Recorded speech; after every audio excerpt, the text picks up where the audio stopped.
আসসালামু আলাইকুম প্রিয় সৌদি প্রবাসী ভাইরা, আপনাদের অবগতির জন্য জানানো যাচ্ছে যে সৌদি আরবে অবস্থিত মার্কিন বিমান ঘাঁটিতে ইরানের ক্ষেপণাস্ত্র হামলায় যুক্তরাষ্ট্রের ৫টি উড়োজাহাজ ক্ষতিগ্রস্ত হয়েছে। এর জবাবে হরমুজ প্রণালীর কাছে অবস্থিত ইরানের অত্যন্ত গুরুত্বপূর্ণ খার্ক দ্বীপে ব্যাপক বোমা হামলা চালিয়েছে যুক্তরাষ্ট্রের সামরিক বাহিনী। পাল্টাপাল্টি এই বড় হামলার ঘটনায় মধ্যপ্রাচ্যের সার্বিক পরিস্থিতি আরও বহবাহ রূপ নিয়েছে। মার্কিন সংবাদ মাধ্যম ওয়াল স্ট্রিট জার্নাল গত শুক্রবার ১৩ মার্চ যুক্তরাষ্ট্রের এক কর্মকর্তার বরাদ্দ দিয়ে জানিয়েছে, সৌদি আরবের প্রিন্স সুলতান বিমান ঘাঁটিতে ইরানের ওই ক্ষেপণাস্ত্র হামলার ঘটনা ঘটে।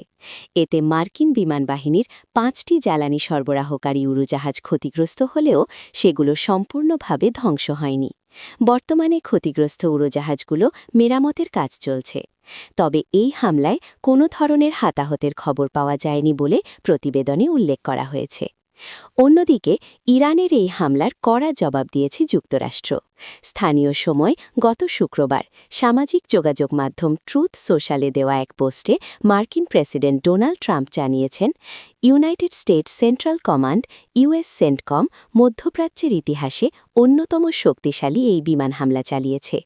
এর মাধ্যমে ইরানের মুকুটের মণি হিসেবে পরিচিত খার্ক দ্বীপের প্রতিটি সামরিক লক্ষ্যবস্তু সফলভাবে ধ্বংস করা হয়েছে বলে জোর দাবি করেন তিনি।